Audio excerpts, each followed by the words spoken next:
Hello students, so we have started our first lesson, that is reproduction in lower and higher plants. जैसे मैंने आपको कल बताया, इसका जो असेक्सुअल रिप्रोडक्शन का पार्ट है, means this complete asexual reproduction का जितना भी पार्ट है, this you don't have for your study. Okay, जितना भी अभी बोर्ड ने आपका सिलेबस रिड्यूस किया है उसमें ये आपको पढ़ना नहीं है.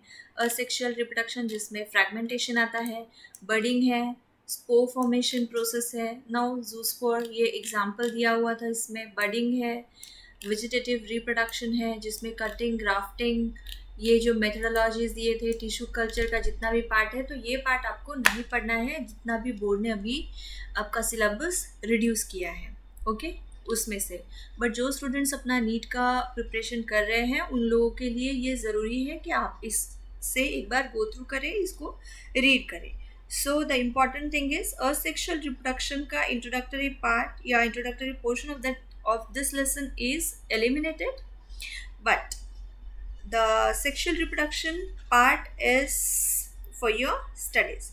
तो sexual reproduction part जो हमने स्टडी किया है उसमें सेक्सुअल रिप्रोडक्शन में we have studied that there is involvement of fusion of two compatible gametes or sex cells.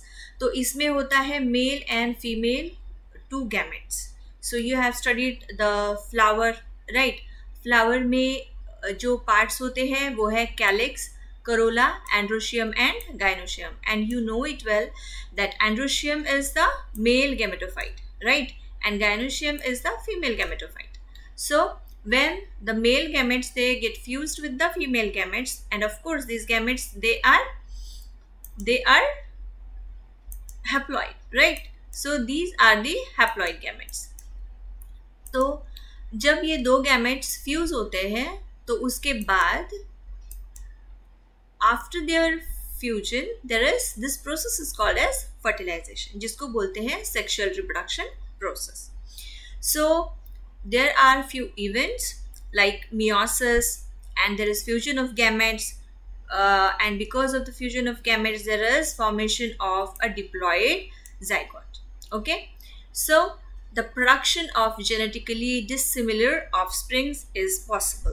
So this what you have studied. In your 11th standard you have studied the detailed structure of flower, so you know it well, right?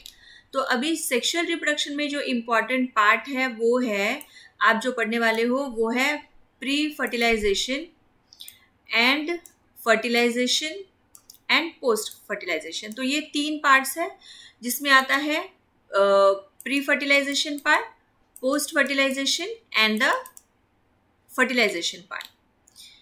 So this is the female gametophyte.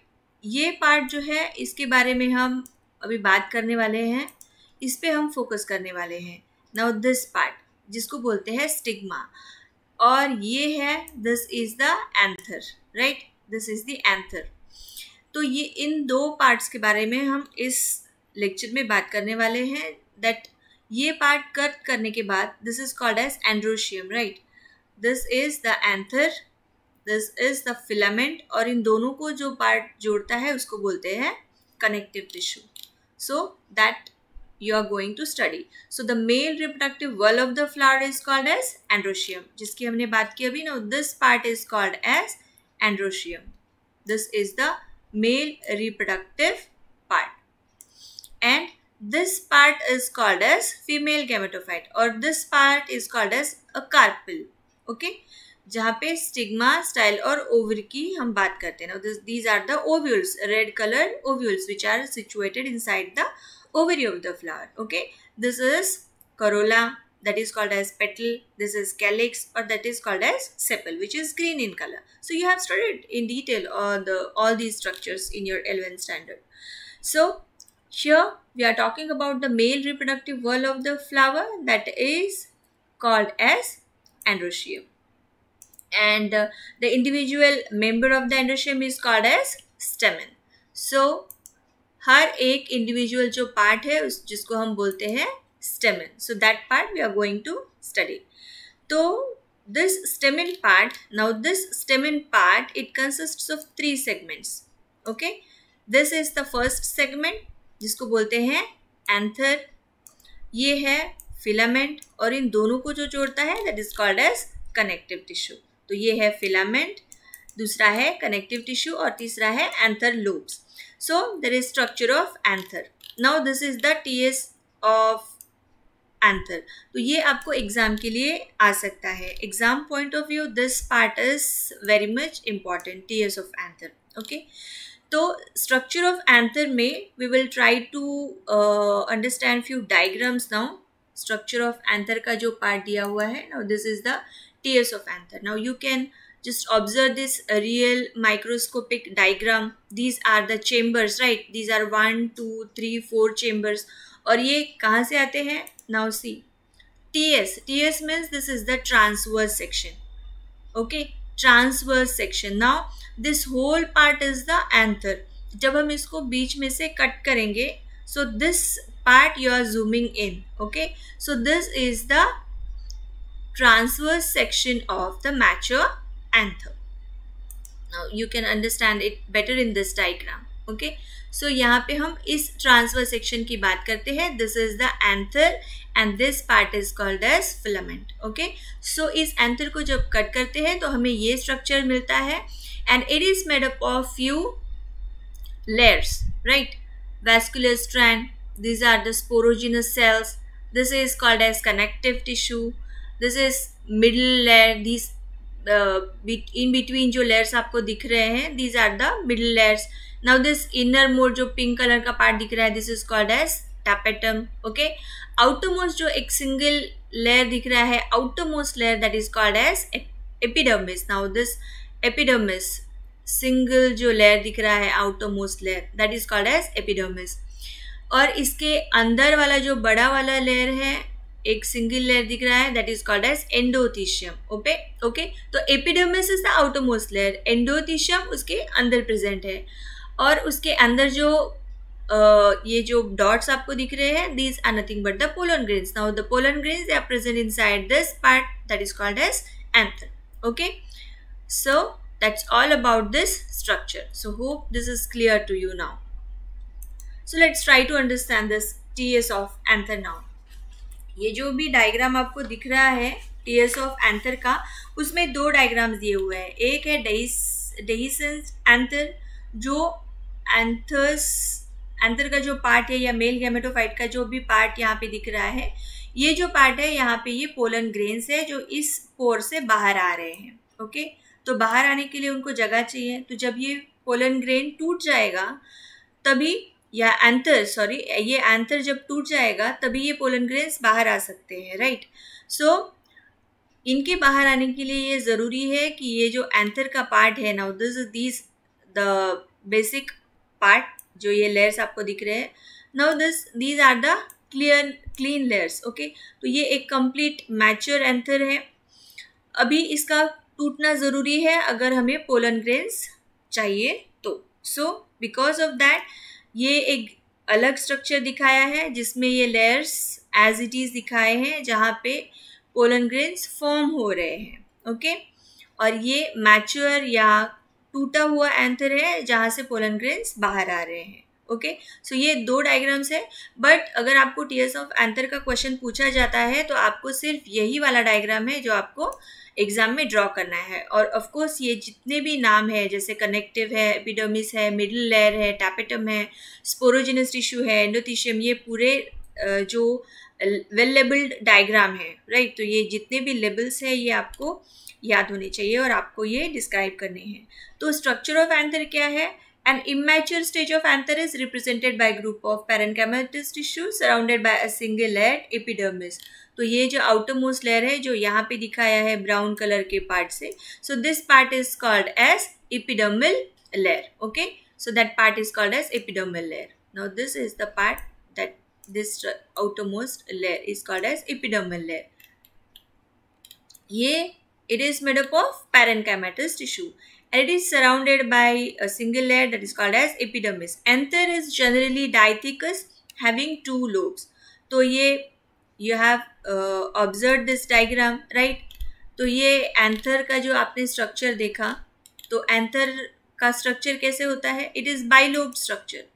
It contains 2 lobes.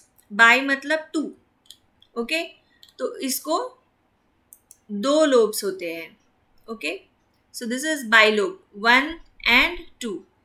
Now this is one layer, one lobe, and this is second lobe. So it is bilobed structure of anther. Another part is it is tetrasporogiate. Tetra मतलब 4, 1 2 3 4. तो इसमें अगर हम इसको cut करते हैं तो हमें 1 2 3 4 ऐसे 4 सेक्शंस मिलते हैं. Each monothecous anther contains 2 pollen sacs. In dithecous anther 4 pollen sacs are present. तो dithecous अगर या bilobed anther की अगर आप बात कर रहे हो तो उसमें हमें 1 2 3 4 ऐसे 4 pollen sacs दिखाई पड़ते हैं. Okay, so tears of anther. Tears of anther में क्या क्या लेयर्स दिखाए गए हैं? You just observe this diagram now. जो आउटरमोस्ट लेयर है anther wall. A mature anther shows wall consisting of following 4 layers. ये है एपिडर्मिस. जैसे ही आपने एपिडर्मिस लिखा, ये आउटरमोस्ट लेयर है. जब आप डायग्राम याद कर रहे हो बायोलॉजी में या फिर आप उस डायग्राम का डिस्क्रिप्शन याद कर रहे हो, तो दिस इज़ वेरी इम्पॉर्टेंट कि आप उसका एक क्रम बनाओ. ओके, तो किस तरह से you try to mug up the things from outer part to inner part. Okay, तो अभी हम बाहर से अंदर की लेयर्स जितनी भी है उनको याद करने की और उनको याद रखने की कोशिश कर रहे हैं. Okay, epidermis. एपिडर्मिस क्या है? It is the outermost common wall layer of the anther which consists of flattened cells. So you can observe, क्या याद रखना है? एपिडर्मिस आउटरमोस्ट लेयर है. दूसरा इंपॉर्टेंट थिंग क्या है? ये फ्लैटर्ड है. Can you see that? Okay, so these are little flattered. और ये जो ग्रीन कलर के सेल्स है कनेक्टिव, इनका शेप अलग है, या येलो कलर या ऑरेंज कलर के जो सेल्स आपको दिख रहे हैं इनका शेप अलग है comparative to the outermost epidermis layer. तो ये आपको याद रखना है. 2 कैरेक्टरिस्टिक्स है. एक है ये कॉमन वॉल लेयर है, दूसरा है फ्लैटन सेल्स है, और तीसरा है ये प्रोटेक्ट करता है. आउटरमोस्ट है तो ऑफकोर्स इसका फंक्शन आपको याद रखना पड़ेगा. तो ये हो गया outermost layer. Tears of anther का अभी आप क्वेश्चन अगर आया तो आप किस तरह से उसको याद रखने वाले हो. अगर डायग्रामेटिक रिप्रेजेंटेशन भी आता है 2 मार्क्स या 3 मार्क्स के लिए, या फिर आपको टीयर्स ऑफ एंथर को एक्सप्लेन करो इस तरह से अगर क्वेश्चन आया, तो आप इजीली डायग्राम और पॉइंट्स याद रख सकते हो अगर आप इस तरह से स्टडी करोगे तो. दूसरा है endothecium. Now this part, okay, this second layer is endothecium. It is internal to epidermis. Green colour का जितना भी पार्ट है, now this is the endothecium layer. ये है हमारा सेकेंड लेयर. ओके, एपिडर्मिस ये फर्स्ट लेयर है, एंडोथीशियम हमारा सेकेंड लेयर है. And it is common for 4 pollen sacs and consists of single layer of the cells. ये भी सिंगल लेयर है, सिंगल सेल्स का लेयर है. एपिडर्मिस भी सिंगल सेल का है. The important thing is epidermis outermost है, एंडोथीशियम एपिडर्मिस के ठीक अंदर है, ठीक नीचे वाला सेल है. The cells of endothecium show characteristic fibrous thickenings of callus. तो ये आपको एक अलग कैरेक्टरिस्टिक फीचर है जो आपको याद रखना है कि ये क्या है? फाइब्रस है. फाइब्रस थिकनिंग्स इसमें प्रेजेंट होते हैं एंडोथीशियम में. And cells of the endothecium, they are situated in the shallow groove between 2 microsporangia, remain thin walled and represent the line of dehiscence.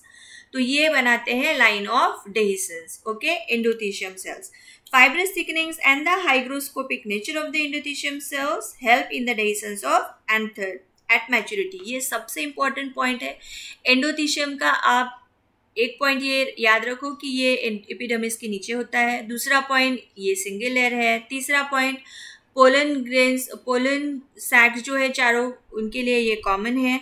Fourth point है कि इसका नेचर कैसा है? फाइब्रस है. और लास्ट है ये हाइग्रोस्कोपिक नेचर होता है. हाइग्रोस्कोपिक मतलब क्या?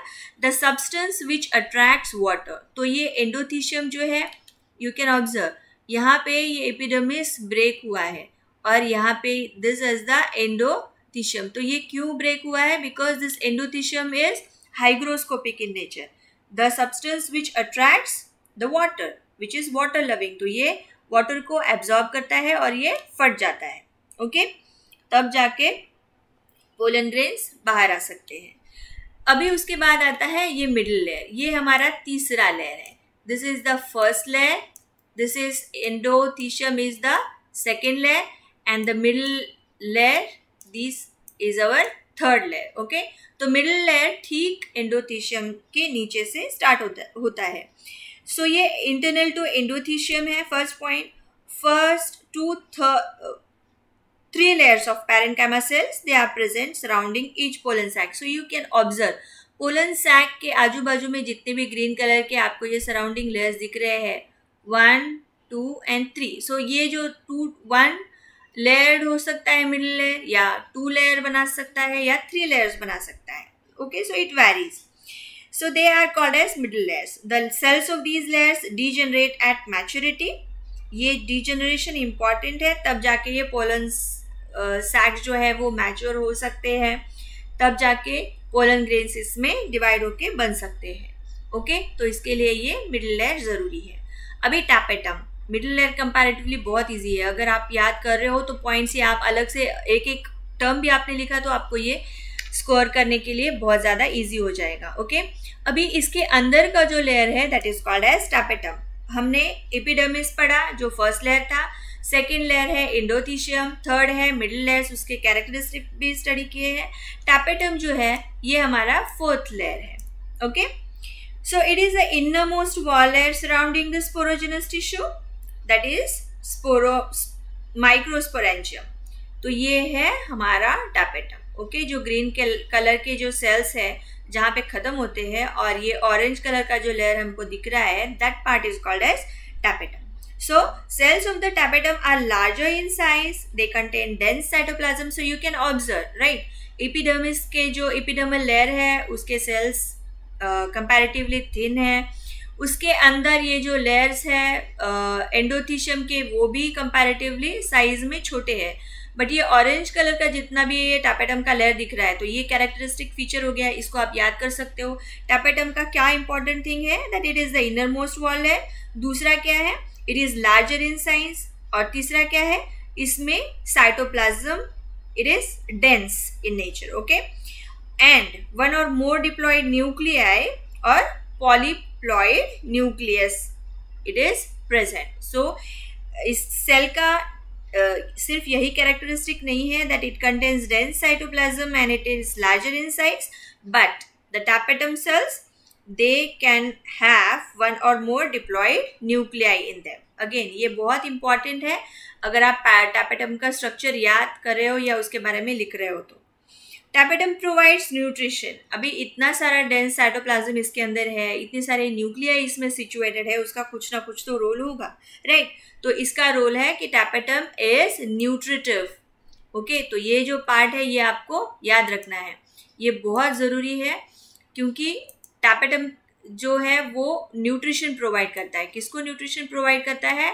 जो पोलन ग्रेन्स इसके अंदर बन रहे हैं, इन पोलन ग्रेन्स को न्यूट्रिशन प्रोवाइड करने का काम करता है this layer that is called as tapetum, जिसकी वजह से ये सेल साइज में बड़े हैं, इसमें साइटोप्लाज्म ज़्यादा है और न्यूक्लियाई का नंबर भी इसमें प्रेजेंट है. अभी तक जितने भी सेल्स हमने पढ़े इसमें न्यूक्लियस प्रेजेंट नहीं था. और ये हेल्प करता है माइक्रोस्पोर के डेवलपमेंट में. It also contributes in the formation of sporopollenin, a component of pollen exine. अभी ये जो पार्ट आने वाला है पोलन ग्रेन का जो स्ट्रक्चर है, सो ये पोलन ग्रेन का स्ट्रक्चर होता है. तो ये जो आउटरमोस्ट लेयर होता है पोलन ग्रेन का, उसमें ये स्पाइंस प्रेजेंट होते हैं. ओके, सो ये जो स्पाइंस है, इन स्पाइंस का जो आउटरमोस्ट पार्ट है इसको बोला जाता है एक्साइन. ओके, तो that part is called as exine. तो this exine it contains the sporopollenin which is the component. अभी इसका क्या काम है एंड ऑल वो हम देखेंगे बाद में जब आएगा development of male gametophyte. Still आपको इतना ही याद रखना है जो मैंने बताया अभी आपको कि टैपेटम का क्या रोल है, इसमें कितने सारे लेयर्स हैं. ओके, तो ये सब पूरा आपको याद करना है. और टीएस ऑफ एंथर का डायग्राम प्लस उसका डिस्क्रिप्शन जो भी आपको मैंने अभी बताया, उसमें आपका 2 मार्क्स का क्वेश्चन या 3 मार्क्स का क्वेश्चन कवर हो जाएगा. ओके, अभी जो लास्ट पार्ट आता है वो है पोलन सैक। ओके, तो ये पोलन सैक जो है, now this is the pollen sac. Okay, so pollen sac, it is immature anther inner to the tapetum. यहाँ पे आप देख सकते हो, now this part is called as sporogenous tissue, जिसको बोलते हैं, now this is the sporogenous tissue, right. So ये जो स्पोरोजिनस टिश्यू है, this part is or which is the compact mass of diploid sporogenous tissue, इसको बोलते हैं pollen sac. ये बहुत ही इम्पॉर्टेंट पार्ट है। अगर आप टीयर्स ऑफ एंथर का क्वेश्चन लिख रहे हो या आप उस डायग्राम को लिख रहे हो तो ये पार्ट आपको याद रखना ही पड़ेगा। Okay, the cells of this tissue may undergo mitosis. ये इम्पॉर्टेंट पार्ट है, अभी तक हमने माइटोसिस की बात नहीं की थी। तो यहाँ पे इन सेल्स का कैरेक्टरिस्टिक फीचर है that they undergo mitosis. They directly function as microspore mother cell. At maturity these microspore mother cells which are diploid in nature, now these are the microspore mother cells which are diploid in nature, they undergo meiosis to form haploid microspore। okay, तो इन diploid sporogenous tissue के cell से या microspore mother cell से form होते हैं pollen grains. Now these are the pollen grains and of course you know pollen grains, these are the male gametophytes and which are haploid in number. तो ये जो haploid है n number of chromosomes, तो ये कहाँ से बनता है? It is because of the meiosis. Meiosis कौन से सेल का? मियोसिस मदर सेल्स का। मदर सेल्स कहाँ पे है? ये स्पोरोजिनस टिश्यू में है। और स्पोरोजिनस टिश्यू के जो मदर सेल्स हैं they are diploid in nature, that means they all these cells they are having 2n number of chromosome. Okay, तो ये जो 2n नंबर ऑफ क्रोमोसोम है, इन 2n नंबर ऑफ क्रोमोसोम्स से meiosis के थ्रू बनते हैं pollen grains which are the microspores which are haploid in number. Okay, so that's all about the tiers of anther. I think that is enough for you. Now structure of microspore, try to understand now this microsporogenesis। तो ये tears of anther पे अगर question आता है तो मैंने आपको जैसे अभी बताया, इतने सारे लेयर्स और ये डायग्राम, ये पूरा डायग्राम आपको याद करना है और जितना भी लेयर्स बताया है वो आपको जितने भी पॉइंट्स है वो आपको इसमें लिखने पड़ेंगे। माइक्रोस्पोरोजेनेसिस जो है ये अलग से आपको क्वेश्चन आ सकता है। टीयर्स ऑफ एंथर में माइक्रोस्पोरोजेनेसिस पूछा नहीं जाएगा। ओके, तो ये एक अलग से क्वेश्चन आपको पूछा जाएगा। So each microspore mother cell it divides meiotically to form tetrad of haploid microspores या फिर पोलन ग्रेन्स। पोलन ग्रेन्स क्या है? They are haploid in nature और ये किस तरह से बनते हैं? By forming a tetrad. Tetrad मतलब 4। ओके, तो ये कैसे बनते हैं? माइक्रोस्पोर मदर सेल से बनते हैं। माइक्रोस्पोर मदर सेल्स डिवाइड होते हैं मियोटिकली और उनसे बनता है टेट्राड, और ये है हमारे haploid pollen grains. Microspore mother cells कहाँ पे प्रेजेंट होते हैं? Microspore mother cells they are present in this sporogenous tissue. Okay, so the typical pollen grain, it is non motile, it is haploid, unicellular in body with single nucleus. ये जो characteristic features है, ये characteristic features आपको याद रखने हैं। क्या क्या है? पोलन ग्रेन का जितना भी पार्ट आपको दिया हुआ है, क्या क्या पार्ट आपको बताया है? That pollen grains they are non motile, right, they are haploid in nature. They are haploid means they are having just n number of chromosomes. Okay, and they are with single nucleus. It is surrounded by 2 layers wall that is called as sporoderm. Sporoderm is the 2-layered wall which is present around the sporoderm. Just try to understand these terms. अभी आपको diagram दिखाऊंगी तो ये और ज़्यादा clear हो जाएगा। So the outer layer is called as exine, which is thick. It is made up of complex non-biodegradable substance that is called as polenin. तो अभी मैंने बताया आपको that exine it contains which is the thick and outermost layer of the microspore or the pollen grain. It contains a substance which is non-biodegradable and which is complex in nature, and that substance is called as sporopollenin. ये आपको याद रखना है. It may be smooth or with a sculptured pattern. It is resistant to chemicals. At some places, exine is very thin. ये आपको याद रखना है. It is resistant to chemicals. Some places, exine is very thin, showing this area which is known as germ pores. तो ये exine जो भी है जिसकी हम बात कर रहे हैं, so this exine is not a continuous layer, okay? कुछ जो लेयर है ये एक्चुअली थिक होता है, राइट? बट कुछ जगह पे एक्साइन थिक नहीं होता, it is thin in nature. So those thin areas they are called as germ pores. Pore मतलब छेद. तो ये इस यहाँ से जो सेल्स है वो बाहर आते हैं. So for that some areas they are thin. So these are mean for the growth of emerging pollen tube during germination of pollen grain. ये क्यों है germ pores present? Because for the growth of emerging pollen tube during the germination of pollen grain, it is required. So the inner wall layer of the pollen grain is called as intine.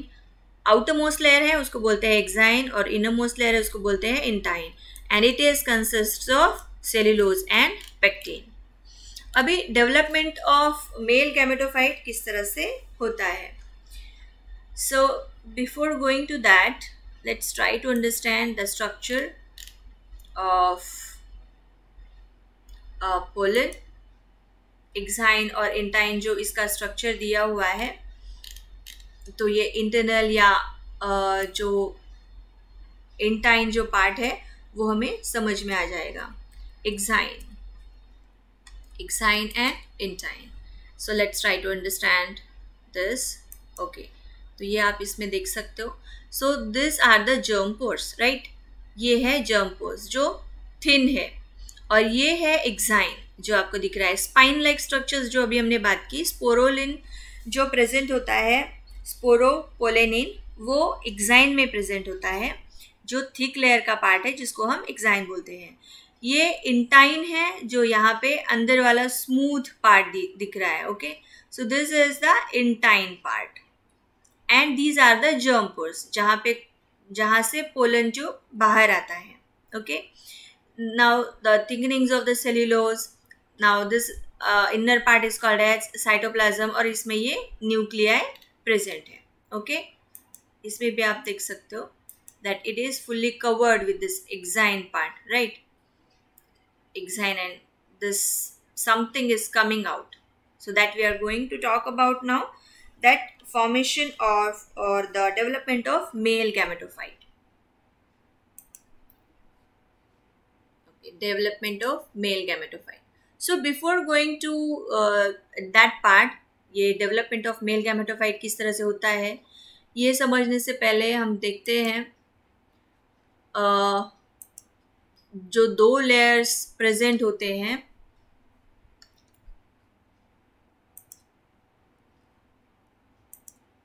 या structure of pollen grains में, mature pollen grain में. तो यहाँ पे दो तरह के cells present होते हैं. मैं अभी बुक आपको रीड करके पॉइंट समझाने वाली हूँ. उसके पहले आप ये डायग्राम थोड़ा समझ लो. Structure of mature pollen grain किस तरह से बनता है, कौन से सेल्स इसमें इंपॉर्टेंट होते हैं. तो ये है स्ट्रक्चर ऑफ पोलन ग्रेन, जहाँ पे ये है वेजिटेटिव सेल, दूसरा है generative cell. So this mature pollen grain it contains 2 cells. Okay, when it gets matured, at that time it has or it possesses 2 cells. एक बोलते हैं vegetative cell और दूसरा होता है generative cell. Vegetative cell, now you just observe the diagram. This is the vegetative cell, right? This is bigger than the generative cell, right? Generative cell is smaller, vegetative cell is bigger. Now this is the bigger part of vegetative cell. It contains abundant amount of food reserve material. So इसमें vegetative cell में क्या होता है? It contains abundant food reserve. और ये जो generative cell है, ये क्या करता है? It floats in the cytoplasm of the vegetative cell. Okay. A vegetative cell, it contains large irregularly shaped nucleus. So you can just observe इसका nucleus बड़ा है. जनरेटिव सेल का nucleus, it is comparatively smaller one, and इसका shape भी अलग है. It is irregularly shaped nucleus and it is spindle shaped with dense cytoplasm and a nucleus. Okay, so ये दो सेल्स है. इसके जितने भी पॉइंट्स मैंने आपको बताया, you can just note down these points while preparing your notes. अगर आपको ये दो सेल्स का स्ट्रक्चर समझ में आ गया तो ये बहुत ईजी हो जाएगा समझने के लिए कि मेल गैमेटोफाइट किस तरह से बनता है. ओके, तो let's move to the next part कि डेवलपमेंट ऑफ मेल गैमेटोफाइट क्या है. So just observe this diagram now. ये एक्साइन है, this is intine, this is germ pore and nucleus. ये है pollen grain with single nucleus, right. यहाँ पे 2 cell pollen grain बनता है. ये है फर्स्ट, ये है सेकेंड. ये डायग्राम बहुत बार एग्जाम में पूछा जा चुका है.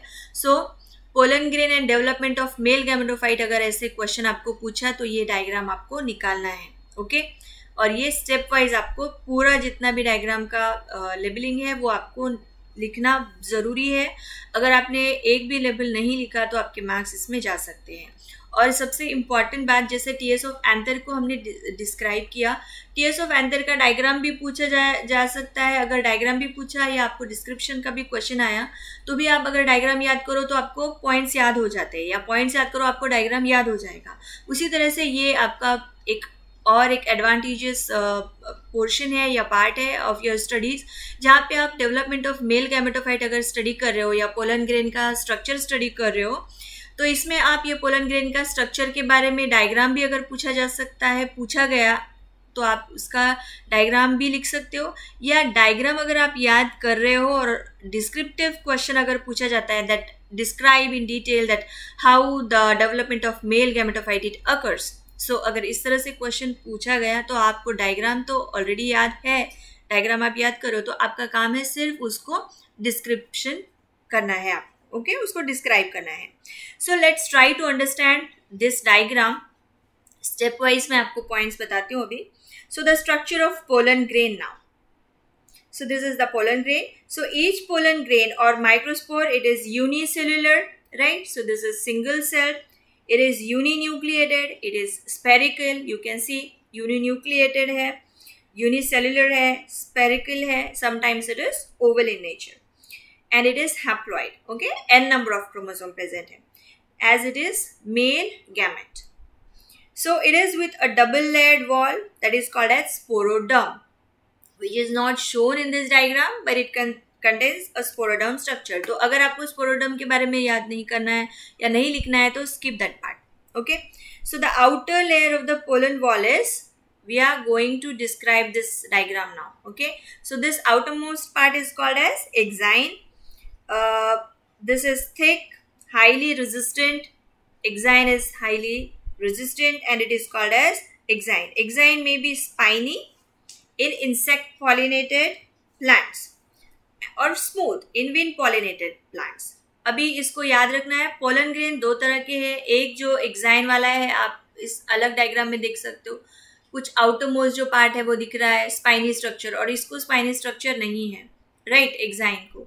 तो जब स्पाइनी स्ट्रक्चर होता है तो वो उन प्लांट्स में होता है जहाँ पे एनिमल पॉलिनेशन की आप बात कर रहे हैं, इंसेक्ट पॉलिनेशन की, सॉरी, इंसेक्ट पॉलिनेशन, इंसेक्ट्स के थ्रू जब प्लांट्स का पॉलिनेशन होता है तब उन तरह के प्लांट्स में, जिन प्लांट्स में इंसेक्ट पॉलिनेशन है, उन प्लांट्स का जो एक पोलन ग्रेन है उसका एक्साइन स्पाइनी होता है. वाइल जो विंड पॉलिनेशन, हवा के थ्रू या विंड के थ्रू जिन प्लांट्स में पॉलिनेशन होता है उनका जो एक्साइन है वो स्मूथ होता है, जैसे इस डायग्राम में दिखाया है.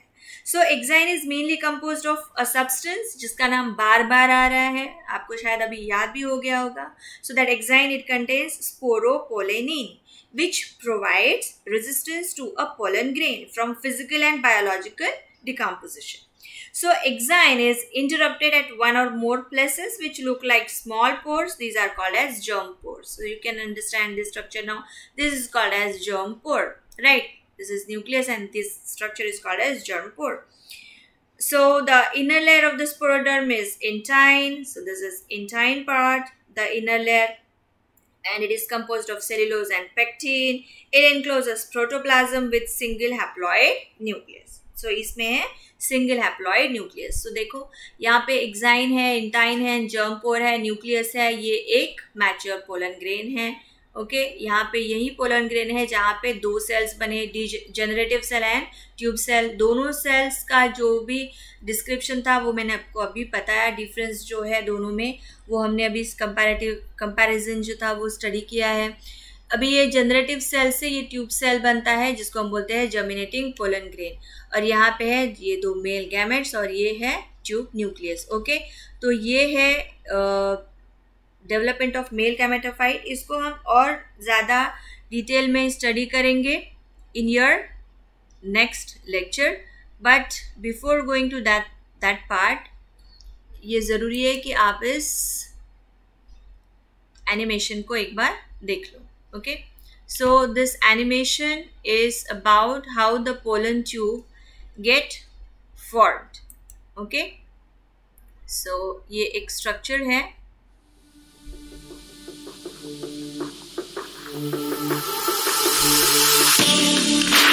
In flowering plants, pollination occurs when pollen grains are transferred from the stamens to the ovules. These are the pollen grains. From the anther, the pollen grains are first deposited on the pistil surface, the stigma. This is the carpel, right?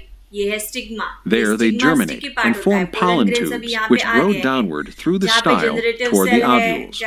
Fertilization occurs as a sperm cell in a pollen tube fuses with the egg cell of an ovule, resulting in a plant embryo.